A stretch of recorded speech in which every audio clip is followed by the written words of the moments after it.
di Palestina itu ada Kak Bimo pernah ke sana, ya, beliau seorang pendongeng muslim. Nanti kalau yang punya siswa TK misalnya atau SD pemula, itu insya Allah coba ya kalau ada waktu itu undang Kak Bimo, itu bagus. Pencerita muslim yang ceritanya itu dikeluarkan dari Quran dan Sunnah saja. Hebat cara ceritanya, bisa meniru suara binatang, bisa meniru suara-suara yang lain, itu luar biasa, subhanallah. Dan isinya Quran. Beliau bercerita, saat saya ke Palestina, kata beliau, kurang lebih ada 2 sampai 3 fenomena yang luar biasa. Satu, itu kan mereka sedang butuh-butuhnya bantuan. Beliau datang dengan kafilah, rombongan untuk memberikan bantuan, subhanallah. Begitu datang, tidak ada satupun yang menengadahkan tangannya untuk minta. Padahal situasinya saat itu, mohon maaf, roti saja setengah potong itu mesti dibagi dengan 16 orang barangkali yang ada di keluarga. Dibagi ya, itu tapi tidak ada yang menengadahkan tangannya. Yang kedua, kalau mau minum, itu airnya itu mesti diteliti dulu karena sudah diracun oleh pasukan Zionis sumber airnya. Tapi nyaris tidak ada yang menengadahkan tangannya. Yang kedua, perhatikan, setelah datang ke satu TK untuk cerita, kurang lebih ada 150 orang di sana. Saat beliau datang, itu anak-anak sudah merapat menunggu, berebut mengambil saf yang paling depan. Perhatikan, mereka yang tidak ada mejanya, itu saf paling depan dikejar 150 orang, subhanallah. Itu anak TK. Kita S1, subhanallah, S1, S2, S3 yang sudah ada mejanya di depan ditarik ke belakang. Ya. Ini anak TK ke depan, kita yang ada mejanya ditarik ke belakang. Bagian ketiga ini yang paling hebat. Perhatikan, beliau menanyakan dengan 1 sampai 3 pertanyaan. Intinya sama, jawabannya bisa beda. Satu, kata beliau, siapa di antara kalian, perhatikan, yang ingin menjadi dokter? 1 orang, 2 orang angkat tangan. Angkat tangannya pun gak tinggi karena nengok yang lain gak ada yang angkat ya. 1, 2 orang. Yang kedua, siapa yang ingin menjadi pemain sepak bola, katanya. Subhanallah, agak banyak angkatnya, agak banyak laki-laki terutama.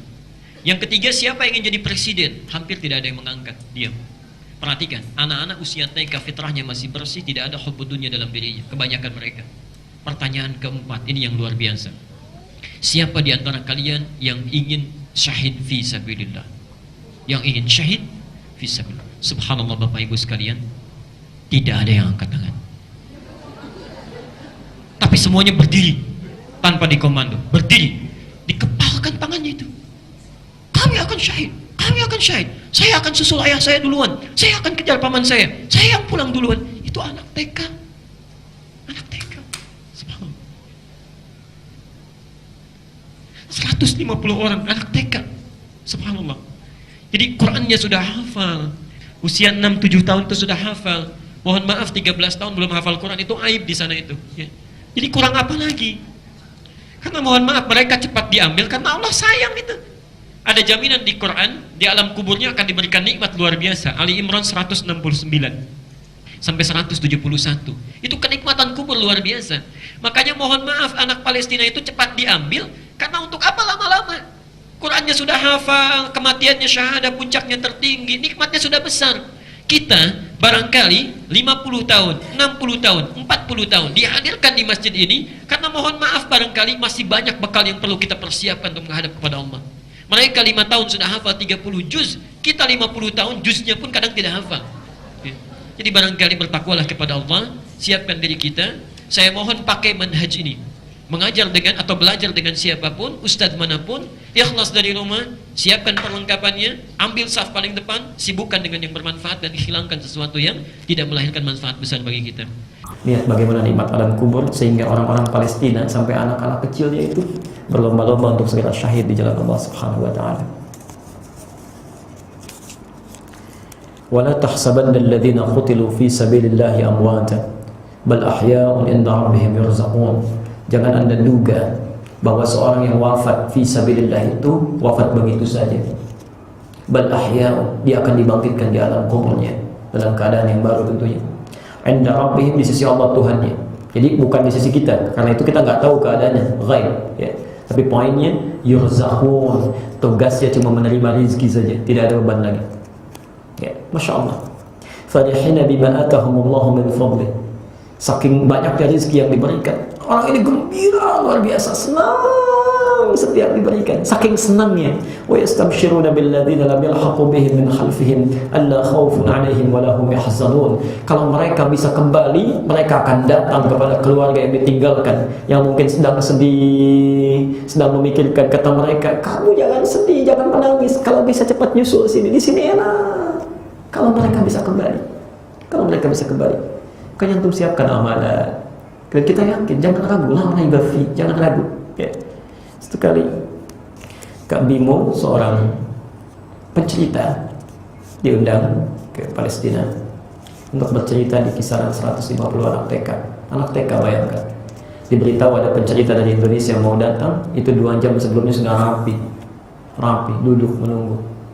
Singkatnya, begitu datang, beliau mengajukan sekitar 3 pertanyaan. Kata beliau, siapa yang ingin jadi presiden? Hampir tidak ada yang mengajukan tangan.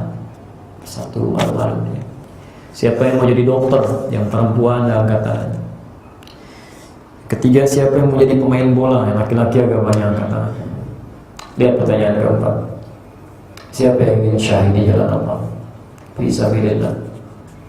Tidak ada yang angkat tangan. Tidak ada satupun. Semuanya berdiri tegak, mengepalkan tangannya, mengatakan, kami yang mampu duluan, kami fisabilillah, kami akan syahid, kami nyusul ayah kami nyusul paman kami. Itu semua keluar, menggetarkan ruangan saya saat itu. Kami itu jangan heran, kenapa anak-anak Palestina usia 4 tahun, 5 tahun, masih kecil sudah dipanggil pulang, karena Allah sayang dengan mereka, Pak. Lu bisa bayangkan 4 tahun, 5 tahun itu rata-rata sudah hafal 15 juz, 20 juz. Kalau usianya belia, yang gak hafal Quran, gak punya teman itu. Gak punya teman. Perhatikan canda anak-anak Palestina, saya sering sampaikan. Kalau mereka sudah hafal Quran, mereka akan keluar bermain.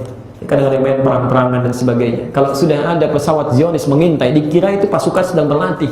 Kata anak-anak ini, lihat itu, di pesawat itu nama saya sudah terukir, saya akan pulang duluan. Kata temannya, bukan, saya akan nyusul ayah saya duluan. Bukan, saya duluan. Dan kalau sudah hafal Quran, dia akan bercanda dengan tawa temannya yang belum itu. Nanti kalau saya sudah naik ke tingkat tertinggi di surga, saya akan dadahi kamu. Karena dia ingat hadis At-Tirmidzi berhadis 219 itu. Maaf, 2915. Maka saat kita akan masuk surga, kalau penghafal Quran itu lain. Ya. Kata Qurannya, Allahumma halli, ya Allah tolong hiasi penghafal Quran ini. Fayulbasu ilaihi tajul karamah, maka dipakaikan mahkota kehormatan. Begitu akan naik ke tingkat surganya, kemudian kata Qurannya, Allahumma zidhu, ya Allah tolong tambah. Kenapa? Karena penghafal Quran ini kalau orang tuanya muslim masuk surga juga, maka anaknya akan membawa mahkota dipakaikan di kepala kedua orang tuanya. Kata Quran, tolong bedakan antara penghafal Quran dengan yang membantunya, fasilitatornya. Fayulbasu ilaihi libasal karamah, maka dipakaikan di dalamnya baju kehormatan, jubah kehormatan. Maka naik dia, difirmankan kepadanya, faqra waqar, silakan baca Quranmu dengan tartil, fa inna akhira qiraatika akhiru manzilatika, akhir bacaanmu di situ tempat tinggalmu. Ini nanti, maaf, kita akan lihat ada orang-orang yang masuk surga menyesal. Anda bayangkan, kalau masuk neraka nyesal, itu sudahlah ya. Tapi kalau masuk surga nyesal dalam tanda petik ya. Orang-orang kita lihat, ada orang hafal 5 ayat begitu, wa ulaika humul muflihun, berhenti di situ, masuk surganya. Temannya yang hafal 10 ayat masih naik ke atas. Maka ini akan berkata, ya Allah, kenapa saya dulu tidak sampai 10 ayat? Yang 10 ayat berhenti di sini, yang 20 ayat naik ke atas. Ya Allah, kenapa saya tidak sampai 20 ayat? Karena setiap yang dilihat itu mala ainun ra'at wala udhunun sami'at wala khatara ala qalbi bashar. Tidak pernah dilihat, mata didengar, telinga, dan keindahannya tidak pernah terbayangkan saat di dunia. Maka bagaimana dengan yang sudah hafal Quran? Puncak tertingginya. Maka anak-anak ini bercanda kepada orang yang belum hafal. Nanti saya kalau sudah di atas, saya akan dadahi kamu yang masih di bawah. Ya. Anak 4 tahun, 5 tahun, hafal Quran. Dunianya sulit, makan sepotong roti berebut 16 orang. Wajar oleh Allah diwafatkan Nabi dulu, saking sayangnya, cepat pulang. Jangan capek kamu. Jangan capek, ayo pulang duluan. Kamu surga tingkat tinggi. Ada orang diberikan 40 tahun, 50 tahun untuk sekedar pegang mushaf pun masih banyak pertimbangan dia lakukan. Masih banyak pertimbangan dia lakukan. Sampai kapan? Ya. Sampai kapan?